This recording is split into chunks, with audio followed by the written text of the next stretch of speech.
পূর্ব পর্যালোচনা ছাড়া কোনো ধরনের ডিসকাশন ছাড়া সরাসরি একদিন বাড়ায় দেওয়া এবং বাকিরা জমা দেওয়ার পর হঠাৎ করে ঘোষণা দেওয়া, এটি নিঃসন্দেহে বাকিদের পলিসি মেকিং এবং বাকিদের সিদ্ধান্ত গ্রহণের পরে নির্দিষ্ট একটি পক্ষকে সিদ্ধান্ত গ্রহণের সামগ্রিক সুবিধা দেওয়া এবং পলিসি মেকিংয়ে বিশেষ সুবিধা দেওয়ার নামান্তর।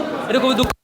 এবং আমরা দেখেছি বিশ্ববিদ্যালয়ের সামগ্রিক প্রশাসনে বিশ্ববিদ্যালয়ের প্রক্টর থেকে শুরু করে নানান পর্যায়ে নানান প্রভোস্ট এবং বিভিন্ন কমিটিতে নির্দিষ্ট একটি দলের পক্ষপাতদুষ্ট আচরণ লক্ষ্য করেছি। এটি আমরা শিক্ষকদের কাছ থেকে নিশ্চয়ই 24 পরবর্তী এই সময়টাতে শিক্ষকদের কাছ থেকে এমন একটা রেসপন্স, সকল শিক্ষার্থীর জন্য সমান, কোনো পক্ষপাতদুষ্ট হবে না। আমরা আগামীতে পুরো ডাকসু নির্বাচনে আমরা এরকম শঙ্কিত হতে চাই না। আমরা সমমানের সবার প্রতি সমান অধিকারের যে দায়িত্ববোধ শিক্ষকদের পক্ষ থেকে সেটি চাই। আরেকটি ঘটনা লক্ষ্য করেছেন, বেশ কয়েকটি পত্রিকা, বেশ কয়েকটি হাউস মিথ্যা ফ্রেমিং করেছে আমাদের ব্যাপারে।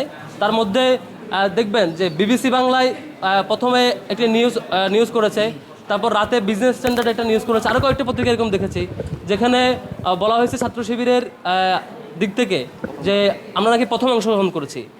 আবার কেউ কেউ নিউজ একবার করে আবার এটা এডিটও করেছেন যে প্রথম বছর স্বাধীনতার পর প্রথম প্যানেল, আবার বলছেন প্রথম প্রকাশ্যে প্যানেল, নানান আলাপ করছে আর কি। এটা স্পষ্ট আমরা নিন্দা জানাচ্ছি এবং তীব্র নিন্দা জানাচ্ছি যে এই ধরনের মিথ্যা ফ্রেমিংয়ের ব্যাপারে।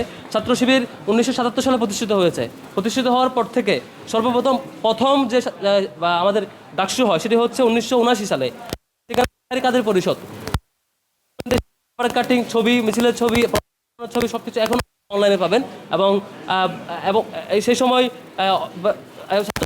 প্রথম যে অংশগ্রহণ প্রতিষ্ঠার পরে 79-এ সেখানেও ছাত্র শিবিরের হল এবং সেন্ট্রাল পর্যায়ে বিভিন্ন জায়গায় প্রার্থীরা জয়ী হয়েছে, বিভিন্ন জায়গায় সেকেন্ড হয়েছে। এরকম সুস্পষ্ট ডকুমেন্ট থাকা সত্ত্বেও তারপর ইলেকশন হয়েছে 80 সালে, সেখানে ছাত্র শিবিরের প্যানেল ছিল।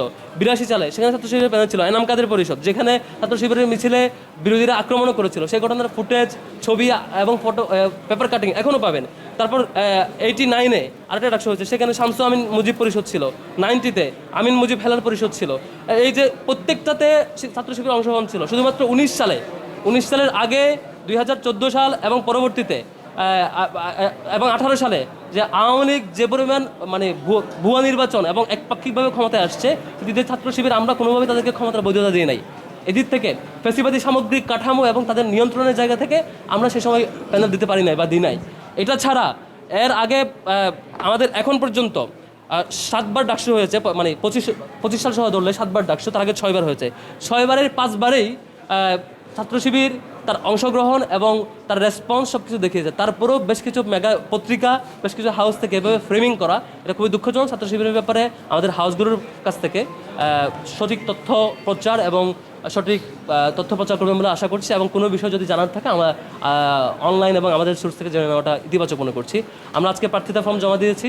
আশা করি প্রার্থিতা চূড়ান্তকরণের মধ্য দিয়ে আমরা এবং আজকে থেকে শিক্ষার্থীদের কাছাকাছি এবং শিক্ষার্থীদের যে রেসপন্স, শিক্ষার্থীরা যে রায় দিবে সেই রায়ের মাধ্যমে আমরা ইনশাল্লাহ সঠিক প্রতিফলন দেখতে পাবো। এবং ছাত্র শিবির দীর্ঘদিন যে আমাদের যাত্রা এবং আমাদের এখানে অন্যান্য যে স্টেক হোল্ডাররা আছে, প্রত্যেকটা স্টেক হোল্ডারের সমন্বিত এই জোট, যে আমাদের ঐক্যবদ্ধ শিক্ষার্থী জোট, এই জোটে অন্যান্য স্টেক হোল্ডার যারা প্রত্যেকে যার যার জায়গা থেকে শিক্ষার্থীর জন্য কাজ করেছেন। প্রত্যেকটা শিক্ষার্থী তার জীবন বাজি রেখে, তার নানা চ্যালেঞ্জ উপেক্ষা করে, এটাকে মানে নানা চ্যালেঞ্জকে ফেস করে তার সংগ্রাম জারি রেখেছে। আশা করি প্রত্যেকটা প্রার্থী, আমাদের প্রত্যেকজন প্রার্থী তার সেই প্রতিফলন শিক্ষার্থীদের রায়ের মধ্য দিয়ে আমাদের এই ঐক্যবদ্ধ শিক্ষার্থী জোট ইনশাল্লাহ এই ডাকসু ইলেকশনে সেটি পাবে।